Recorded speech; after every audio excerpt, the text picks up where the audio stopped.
Eh bien, salut à tous. Je vais démarrer le podcast cette semaine avec un tweet de réponse d'Elon Musk à un certain Jason, qui est un investisseur en start-up. Jason expliquait que Amazon est en train de remplacer plus de 600 000 métiers par des robots. Et Elon Musk répond que, en fait, l'IA et les robots remplaceront tous les métiers. Que le travail deviendra optionnel, exactement comme faire pousser sa propre salade dans son jardin. Aujourd'hui, ça n'a pas de sens, tu peux l'acheter en magasin. Et le tarif horaire du temps que tu passerais à faire pousser de sa salade contre une salade à 1 euro en magasin, ça vaut pas le coup. Ça peut être intéressant, tu peux aimer faire ça, mais c'est pas spécialement intéressant en tarif horaire. Donc, c'est l'idée. On va s'appuyer là-dessus pour parler de tarifs, et je voulais parler d'immobilier en particulier aujourd'hui. Pourquoi ? Parce que en fait, je suis en plein dedans actuellement. Et vous savez, je suis choqué en fait. Choqué parce que je viens d'acheter une maison. Alors pour certaines raisons, en fait, je ne recommanderais pas particulièrement de le faire. Moi, je l'ai fait dans une région intéressante pour des raisons intéressantes. Mais je suis choqué de voir qu'il n'y avait pas de demande en fait. On a l'impression qu'il y a beaucoup de demandes, mais il n'y en a pas. Et j'ai pu obtenir un prix un peu cassé, et je pense que j'aurais pu obtenir beaucoup mieux comme prix. Première chose. Deuxième chose, c'est qu'en aval, je vends mon appartement, et là, je suis sur le cul, parce qu'il est connu grâce à YouTube et à cette mode sur l'immobilier. Si tu fais de l'investissement locatif, en général, tu achètes un appartement pour louer, tu vas mettre une fausse annonce, histoire de voir s'il y a de la demande. Sauf que quand tu achètes en résidence principale, moi j'ai pas du tout pensé à mettre une fausse annonce dans la ville où j'achète ma maison en me disant qu'est-ce qu'il y a comme demande. Et je regrette aujourd'hui de ne pas l'avoir fait. Parce que la ville différente dans laquelle je vends mon ancien appartement, mais je m'aperçois aujourd'hui qu'il n'y a pas de demande en fait. Il n'y a pas de demande. Je veux dire, je suis tout à fait dans les prix du marché, même en dessous. J'ai fait des belles photos, j'ai un DPE correct. Tout est aligné pour que ça se vende. Il n'y a aucun appel. Aucun. En 3 semaines. Aucun appel. Et ça me reconfirme ce que j'avais déjà vécu. J'avais fait un stage en agence en fait, immobilière pour devenir agent immobilier il y a quelques années. Et je m'étais rendu compte de la même chose, c'est que les ventes réelles chez le notaire avaient lieu en général au moins 15 à 20% moins cher que les prix du marché, c'est-à-dire les prix de vente sur Le Bon Coin. D'accord ? Et j'ai été commerçant, j'en ai déjà parlé, c'était la même chose. Quand j'ai revendu mon commerce, sachant qu'un commerce, quand vous le vendez, en général, il n'y a pas la photo de la devanture, il n'y a pas le nom du magasin, enfin, ça reste très discret. Voilà, le commerce, quand vous vendez, pour pas que les concurrents soient au courant, pour plein de raisons, c'est très discret. Sur certains sites, on peut annoncer les chiffres d'affaires, mais là, en l'occurrence, j'avais mis une annonce sur Le Bon Coin classique. Il n'y avait pas de chiffre d'affaires, il n'y avait pas de nom de magasin. Je parlais uniquement donc du domaine d'activité, de la clientèle, des horaires d'ouverture, etc. Des choses assez classiques. Et donc je veux dire, il n'y avait pas de raison à être réticent pour appeler. Il n'y avait aucun appel. Pendant plus d'1 an, si j'ai eu 2 appels, je crois, avant d'être acheté par quelqu'un que je connaissais, mais il n'y avait rien, il n'y avait pas de demande.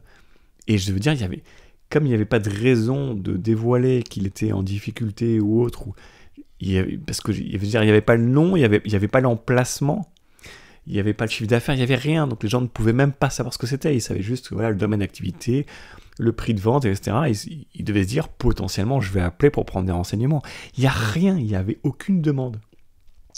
Et aujourd'hui, j'ai un ami qui est en train de racheter un commerce en ville également, dans une autre ville, et moi je garde un certain anonymat, donc je précise pas toutes les villes dont je parle, mais bon, c'est des agglomérations de 100 000 habitants. Des villes de 100 000 habitants avec une agglomération souvent à 200-300 000. Et donc dans cette autre ville, même chose, il a réussi apparemment à obtenir 40% de rabais sur un commerce en vente. Mais c'est du délire en fait, c'est du délire.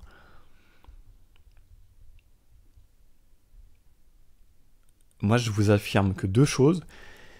Ne faites pas comme moi, si vous devez vendre ou acheter, enfin vendre c'est foutu, vous n'avez pas le choix, mais si vous devez acheter quelque part, passez une fausse annonce de vente pour tâter le marché. Vous passez une fausse annonce de vente avec des images fictives qui pourraient correspondre à ce que vous souhaitez acheter, dans la ville où vous souhaitez acheter.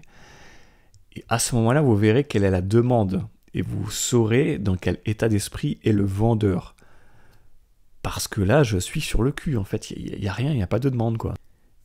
Et finalement, mon deuxième conseil, c'est ce que j'avais remarqué en agence immobilière il y a pas mal d'années que j'avais fait ce stage, mais c'est ce que je confirme aujourd'hui. J'ai eu un seul contact qui m'a demandé pour mon appartement en vente. Le type ne m'appelle même pas, ne vient même pas visiter. Il m'envoie un message, le mec il se croit sur Vinted avec un vieux chiffon à vendre à 3 €, quoi. Le mec il m'envoie un message, il me propose 35% moins cher que mon prix de vente. 35%. Même les appartements pourris en DPEG ne sont pas à des prix aussi faibles que ce qu'ils me proposent. Et c'est le seul contact que j'ai eu aujourd'hui. Alors ça fait que 3 semaines, ça fait pas 1 an, mais je ne pensais pas que c'était à ce point-là. C'est délirant. Donc je vous dis une chose, si vous vendez un appartement ou une maison, si vous achetez, proposez au moins un prix avec 25% de rabais. Au moins. Au mieux, vous achèterez à la fin avec 15 à 20% de rabais. Mais c'est le prix. Vous prenez n'importe quelle ville, Paris étant exclu. Mais j'ai quand même des échos sur le fait que même à Paris, un contact à sa sœur qui vend un appartement à Paris, elle n'arrive pas à le vendre. Il y a des demandes fortes dans beaucoup de villes sur la location, on est d'accord, mais sur la vente, tous les prix que vous voyez sur le Bon Coin, vous pouvez taper 20% de rabais dessus. Mais c'est vraiment, c'est le minimum, quoi. Vous prenez n'importe quelle maison, n'importe quel appartement, vous pouvez enlever 20% pour avoir le prix réel. Et finalement, même à moins 20, même à moins 30%, le marché immobilier est une énorme enclume, un boulet que tu traînes derrière le dos, c'est insupportable. Ça m'a fait la même impression, j'avais déjà fait donc un podcast dessus sur le commerce. Acheter un commerce en France, donc j'ai un ami, comme je vous dis, qui le fait. Il ne sait pas à quoi s'attendre, je lui souhaite bien du plaisir. Au moins je l'aurais mis en garde, mais c'est une enclume. Tu ne sais jamais à quel moment tu vas pouvoir le revendre, ni à combien, mais c'est terrible en fait. Et puis on va en parler, entre-temps, tu as un gouvernement qui part dans tous les sens, donc tu ne peux pas maintenir un cap sérieux dans ton activité. Donc tout ça pour dire que mon bijou, mon amour se tourne vers la bourse, vers les marchés boursiers. Parce que mon Dieu, quand tu découvres les marchés boursiers, que les Français boudent, les Français adorent l'immobilier. Ils adorent acheter un truc beaucoup trop cher et ne pas pouvoir le vendre pendant 2 ans, pendant 3 ans, et appeler Stéphane Plaza au secours, j'arrive pas à vendre ma maison. Et là, Stéphane Plaza, il arrive, paf, il prend 10 000 € de commission, si c'est pas 20 ou 30 000 € de commission d'agent immobilier, il te fait payer 7 000 € de meubles Ikea, et puis il te demande moins 30% de rabais, et puis tu as un acheteur, et il te fait « Ah là, faut accepter, t'as pas le choix, là, Gérard, là, faut accepter ». Et là, tu as ta maison, en fait, tu as perdu 50% de la valeur entre tout ce que tu as payé, mais n'importe quoi, en fait. Et les Français adorent ça, ils adorent l'immobilier. Mais pour moi, aujourd'hui, là, je rachète une maison pour certaines raisons, parce que j'ai un bon prix, etc., mais c'est de la merde, Il n'y a pas de marché moins liquide que l'immobilier et les entreprises. Quand tu découvres l'option formidable d'acheter et de revendre des entreprises extrêmement performantes, pointues, qui dominent le monde, allez, on va citer en France Dassault, tout ce que tu veux, Michelin, je te dis pas que c'est des bonnes valeurs à acheter en action, mais je te parle juste de grosses boîtes connues mondialement. Putain, quand tu peux être techniquement entrepreneur, parce qu'en fait, je dis toujours, voilà, si tu veux, quand tu es actionnaire, c'est comme si tu t'associes avec un copain pour ouvrir un bowling dans ta ville. C'est la même chose, sauf que là, au lieu d'avoir un bowling, tu as des avions de chasse, c'est encore mieux, je veux dire. Donc, quand tu découvres la possibilité, avec 2 clics de souris, d'acheter et de revendre, putain, mais tu peux plus passer à autre chose, quoi. C'est un truc merveilleux. Ça s'appelle la liquidité, mais c'est merveilleux. Et je préfère prendre une claque et perdre de l'argent, moins 10, moins 15, moins 20%, avec un clic de souris, que de perdre cette même somme au bout de 1 an et demi, essoufflé à pleurer, à essayer de vendre un bien ou une entreprise qui ne se vend pas, où il n'y a aucun appel. Mais c'est complètement... Je peux plus, je supporterai plus ce genre de truc. Les types aujourd'hui qui se lancent parce que ça a été la mode YouTube dans de l'investissement locatif, ou pire, dans de l'achat-revente en espérant retaper une maison, putain, vous êtes fous. Franchement, vous êtes fous. T'es incapable de savoir à combien elle va se revendre. Te dire, voilà, j'achète, je vais donner un chiffre rond, une maison à 100 000, il y a, je sais pas combien, 10 000 euros de notaire, je sais pas combien, 5 7 000 euros d'honoraires d'agence, parce que tu te retrouves toujours avec un agent dans les pattes qui te fait chier, surtout quand t'achètes, parce que t'as pas le choix, en général. Et tu te retrouves avec 115, 120, tu refous 30 000 euros de travaux, t'espères la vendre 170, parce que t'en es à, je sais pas combien, à 140, 150, t'espères faire 20 000, net d'impôts, parce que c'est ta résidence principale, espérer y habiter 1 an ou 2, mais gars, tu vas la vendre 130 000, tu vas perdre 20 000 euros, enfin, non, c'est de la pure folie, c'est de la pure folie. Et puis quand tu évolues sur les marchés boursiers, tu ne comprends plus le bon coin, tu vois. Tu ne comprends pas l'idée qu'un appartement puisse être en vente, mais tu sais, mais je te prends un exemple extrême. Un appartement haussmannien de luxe à Paris, dans le 16e arrondissement, je te prends un exemple comme ça, qui serait à 3 millions d'euros. Tu ne comprends pas que ça puisse être en vente pendant 6 mois, pendant 1 an. C'est pas compréhensible, ça.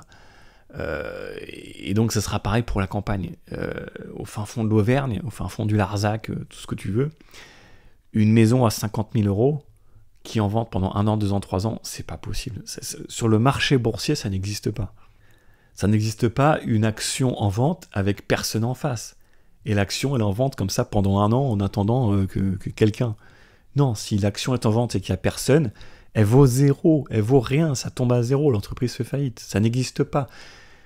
Les mecs qui mettent des annonces avec des maisons à 300 000 euros, 400 000 euros, 250 000 euros, je crois que c'est plutôt dans la moyenne de France, 250 000, donc forcément il y a des régions plus chères. Et ils sont là pendant 6 mois, 1 an, 2 ans à essayer de vendre leur truc. De toute façon, passer chez le notaire, entre le moment où tu fais l'offre, qui est acceptée, la banque, le notaire, t'en as pour 3-4 mois. Tout le monde sait, c'est 4 mois facile.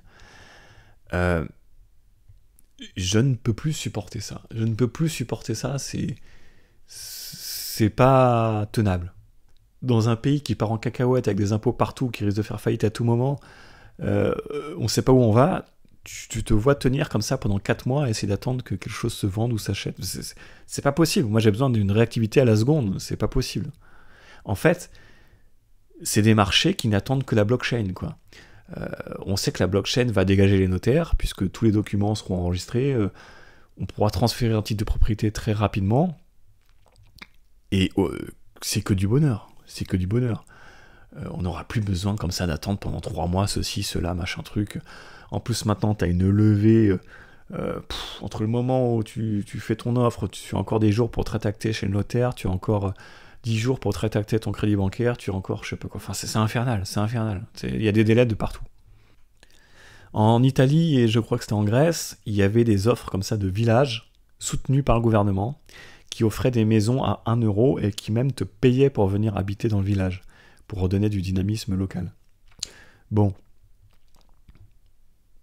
Mais en fait, c'est ça le truc. C'est que peu importe que tu sois dans un appartement haussmannien, dans une maison dans le Larzac, ou dans une ville moyenne avec une maison à 250-300 000, c'est pas normal que tu aies pas d'appel, pas de message, rien, pendant plusieurs semaines, plusieurs mois. Si au moment où tu postes l'annonce, tu n'as pas des appels immédiatement, dans les jours qui suivent, ta maison, elle vaut rien, elle vaut 0 euros. Donc tu peux baisser de 10% chaque semaine. Chaque semaine, tu devrais baisser le prix de 10%. Et je dis ça en tant que vendeur, ça paraît fou, hein. Mais tu devrais baisser le prix de 10% jusqu'à ce que ça atteigne 0, jusqu'à ce que tu aies un appel. C'est pas normal de voir des maisons qui baissent de 10-20%, admettons, hein, et qui après ont un prix fixe pendant des mois et qui attendent que quelqu'un appelle. Non, pour moi, ça vaut 0, c'est pas normal. Donc pourquoi j'ai ouvert le podcast avec Elon Musk ? Pour revenir toujours au même sujet.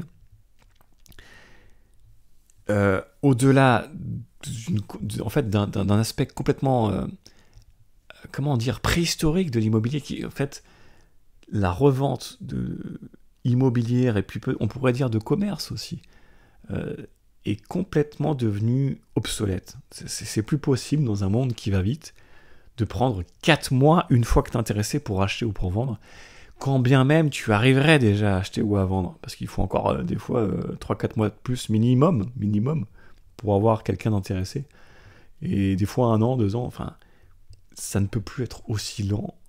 Et en fait, ce qui va se passer avec l'immobilier, outre le fait que ça va certainement être beaucoup plus rapide, il faut espérer, ça risque de beaucoup perdre en valeur. Voilà ce qu'il y a à craindre, pour 2 raisons. La première, c'est l'effondrement de la démographie occidentale. Il y aura chaque jour davantage de maisons et d'appartements à vendre que de personnes pour acheter, parce que le fait que la population vieillisse et qu'il y ait de moins en moins de Français, comme il y a en Corée un effondrement de population, au Japon, dans plein de pays. De facto, il y aura plus d'offres que de demandes. Ça, c'est un premier point. Le second point, on en vient donc à l'introduction de ce podcast avec Elon Musk.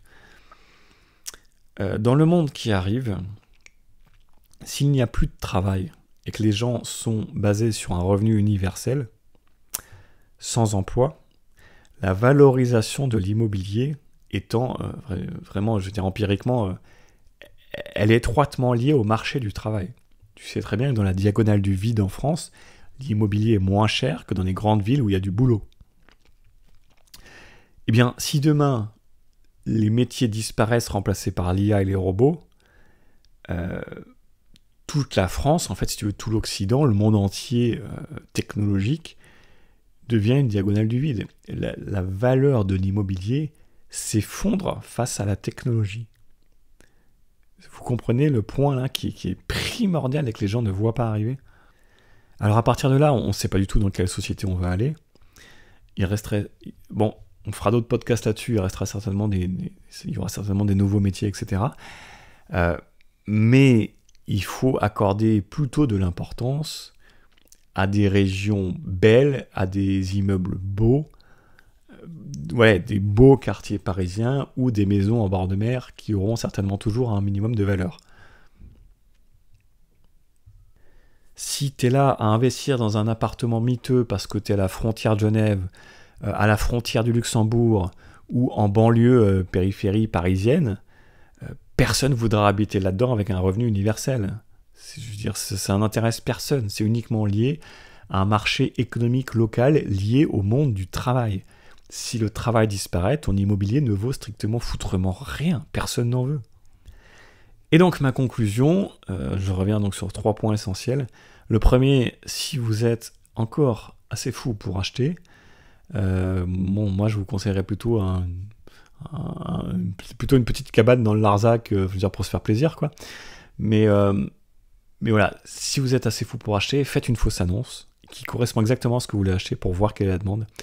Proposez minimum moins 25%, minimum sur un achat.